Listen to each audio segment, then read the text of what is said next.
விஜய் தனித்து நின்றால் தான் 15%.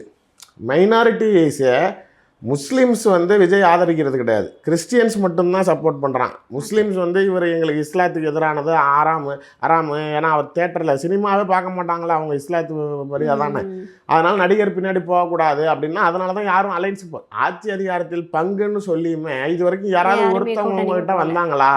அதுலேயே தெரியுது உங்களுக்கு என்ன நிலைன்னு. இது பத்தாதுங்க, நடுநிலை மக்களை இப்போ ஒரு எடுத்துக்காட்டுக்கு இப்போ என்னுடைய மனைவியை என்கிட்ட வந்து நான் சொன்னேன் எஸ்ஐஆரில் வந்து உன் பேரை எடுக்க போகிறேன் அப்படின்னேன். ஏன்னா நீ விஜய்க்கு ஓட்டு போடுறேன்னா நீ எடுத்துருவேன் அப்படின்னேன். சும்மா கிட்டலுக்கு ஓட்டு இருந்தால் தானே போடுவா, போடமா கூடாது அப்படின்னப்போ இல்லை இது ஜனநாயகத்துக்கு எதிரானது, தனி மனித சுதந்திரம், வாக்களிப்பதை தடுக்கக்கூடாதுன்னாங்க. ஆனால் இப்போ நாளைக்கு தனியாக நின்னா விஜய்க்கு என் வீட்டில் போடுவாங்க. ஆனால் பிஜேபியோட கூட்டணியில் நின்னா என் ஒய்ஃப் ஓட்டு போடாது விஜய்க்கு. ஜென்ரலாகவே நடுநிலையான கருத்தை பேசுகிறேன் நான்.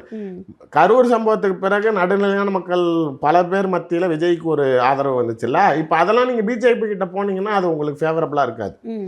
இப்போ நீங்கள் பிஜேபி கிட்ட போனீங்கன்னா கிறிஸ்டியன்ஸே அவனுக்கு ஓட்டு போட மாட்டான். எப்படி போடுவான்? அவனுக்கு டெட் அகேன்ஸ்ட். நீங்கள் வேணால் திடீர்னு உங்கள் சுயலாபத்துக்கு போகிறான், அவங்க உங்களை பிராண்டிங் பண்ண மாட்டாங்க. அப்போ டோட்டல் மைனாரிட்டிஸ் ஓட்டு எங்கே போகும்? திரும்பி டிஎம்கேக்கு தான் போகும். சீமானு நாளைக்கு தனித்து நிற்கிறதுனால தான் ஏதோ ஒரு க்ரௌட் ஃபேக்டர் இருக்குது. நீங்கள் திரும்பி நாளைக்கு இதே விஜய் இருக்கக்கூடிய கூட்டணியில் இதே பிஜேபியை நீங்கள் அனுசரிச்சுக்கலாம்.